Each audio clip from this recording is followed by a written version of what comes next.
Καλώς ήρθατε σε ένα ακόμα με Στήλη και Σοφία. Η εκπομπή ασχολείται με ιδέες διακόσμησης και πώς μπορείτε να συνδυάσετε χρώματα, υφάσματα, να στήσετε ένα πιο καλέσθητο σπίτι. Σημασία όμως έχει και να στήσουμε και ένα ασφαλές σπίτι και πόσο μάλλον ένα ασφαλές παιδικό δωμάτιο. Με αυτό θα ασχοληθούμε σε αυτή την εκπομπή. Θα σας δώσουμε ιδέες και τρόπους για το πώς μπορούμε να στήσουμε ένα ασφαλές παιδικό δωμάτιο. Στην περίπτωση που βάλουμε γραφείο με εταζέρα, δηλαδή τη βιβλιοθήκη πάνω από το γραφείο, πρέπει να δώσουμε ιδιαίτερη σημασία στο πώς θα την τοποθετήσουμε. Βιδώστε σωστά την εταζέρα πάνω στο γραφείο ή ακόμα καλύτερα δώστε και κάποια στηρίγματα στον τοίχο, όπως επίσης και μία στήλη.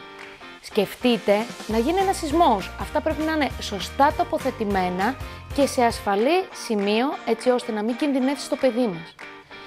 Ακόμα και σε μικρότερες ηλικίες είναι επικίνδυνα όταν τα παιδάκια πολλές φορές, προσπαθώντας να πιάσουν κάτι που βρίσκεται ψηλά, πατάνε σε ράφια ή όπως μπορούν για να μπορέσουν να πιάσουν το παιχνίδι τους. Οι μικροί εξερευνητές έχουν πάρα πολλές ιδέες για το πώς μπορούν να φτάσουν ψηλά, κάτω από τα κρεβάτια, ακόμα και μέσα σε ντουλάπια. Σκεφτείτε πάνω απ' όλα, θα το ξαναπούμε, την ασφάλεια του παιδιού σας. Στην περίπτωση που επιλέξετε κουκέτα, γιατί το δωμάτιο είτε δεν χωράει 2 κρεβάτια ή θα πρέπει να δημιουργήσουμε χώρους παιχνιδιού, θα πρέπει να έχετε κατά νου πρώτα την ηλικία του παιδιού. Μην βάλετε ένα μικρό 3χρονο, 4χρονο παιδάκι να ανέβει σε ψηλή κουκέτα. Αυτά τα κρεβάτια είναι για λίγο μεγαλύτερες ηλικίες. Σε αυτή την περίπτωση επιλέξτε ένα 2όροφο κρεβάτι λίγο πιο χαμηλό.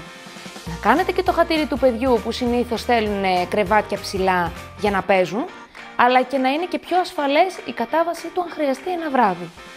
Όταν στείνετε ένα παιδικό δωμάτιο, έχετε κατά νου την επιλογή των σωστών υλικών. Στο έπιπλο Πετικίδης μπορούμε να σας δείξουμε διάφορες επιλογές σε ξύλα, όπως και σε μελαμίνη. Πάνω απ' όλα όμως οικολογικά και άκρως φιλικά προς την υγεία του παιδιού μας. Στην πρώτη μας εκπομπή είχαμε μιλήσει για τα περάσματα στο σαλόνι. Τώρα, εδώ έχουν πολύ μεγαλύτερη σημασία. Πρέπει να δημιουργείτε διαδρόμους νοητούς έτσι ώστε να μπορεί το παιδί να παίζει, να περπατάει, να μπορεί εύκολα να κινείται μέσα στο δωμάτιό του. Μην προσπαθείτε να γεμίσετε το χώρο πράγματα. Είναι προτιμότερο να έχουμε λιγότερα έπιπλα, αλλά περισσότερο χώρο παιχνιδιού. Μην ξεχνάτε ότι το παιδικό δωμάτιο είναι ο χώρος όπου το παιδί μας θα παίξει και θα καλέσει φίλους για να γίνει ο γνωστός χαμός από παιχνίδια. Παιδικό δωμάτιο χωρίς αυτοκόλλητα δεν παίζει. Ας μάθουμε τα παιδιά να μην κολλούν τα αυτοκόλλητα στα ξύλα, γιατί είναι δύσκολο να αφαιρεθούν. Ένας πολύ ωραίος όμως και έξυπνος τρόπος είναι να τους αφήσουμε να δημιουργήσουν πάνω σε μία τζαμαρία. Έτσι μπορούμε να αποφύγουμε και τα ατυχήματα έχοντας μία τζαμαρία κλειστή, γιατί πολύ απλά θα βλέπουν τα αυτοκόλλητα. Και η τελευταία μας συμβουλή για σήμερα δεν έχει σχέση με έπιπλα, αλλά με μία καλή συνήθεια που το παιδί μας πρέπει να αποκτήσει. Αφού έπαιξε όλη μέρα, κουράστηκε, έχει εξερευνήσει όλο τον κόσμο, πρέπει να μάθουμε στο παιδί μας να μαζεύει τα παιχνίδια του. Θα πρέπει όταν πέφτει το παιδί να κοιμηθεί, να είναι καθαρό όλο το δάπεδο. Έτσι αποφεύγονται ατυχήματα και από το παιδί, αλλά και από εμάς τους γονείς, που θα πάμε το βράδυ να δούμε το παιδί μας αν κοιμάται καλά ή όχι. Άλλωστε, η καθαριότητα, μην ξεχνάμε, είναι η μισή αρχοντιά. Ελάτε στο έπιπλο Πετικίδης. Είμαστε εδώ για να σας βοηθήσουμε να φτιάξουμε ένα ωραίο και παιχνιδιάρικο παιδικό δωμάτιο.